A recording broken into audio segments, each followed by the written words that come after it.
Lesson 6. Digital Self. Online, may kontrol ka sa kung anong impormasyon ay bahagi mo. Profile picture, post, bio, comments at kung anong personalidad ang gusto mong ipakita.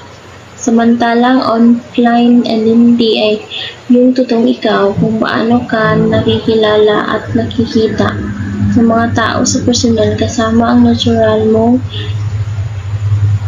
kilos at ugali. Sa madaling salita, ang online identity ay nagsasabing may hiwalay na bersyon tayo ng sarili. Online self, offline self. Curated, kontrolado. Offline self, natural, buong pagkatao, hindi edited. Kaya may distinction dahil hindi palagi pareho ang dalawang ito.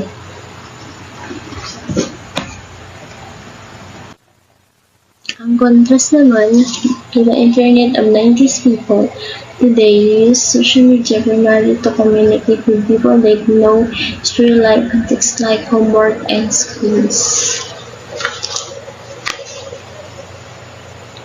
Kung ikukumpara ang internet noong 1990s, malaki ang pinagbago ng paraan ng paggamit ng tao sa social media ngayon.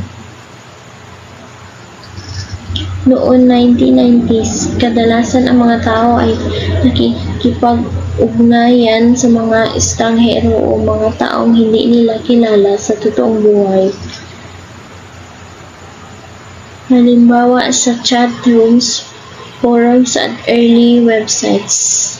Ngayon, ginagamit ang social media para makipag-communicate sa mga nakikilala mo sa totoong buhay, pamilya, kaibigan, kaklase o katrabaho.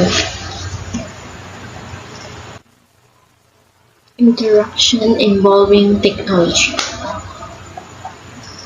Ito ay tumutukoy sa pagkikipag-ugnayan ng tao gamit ang teknolohiya.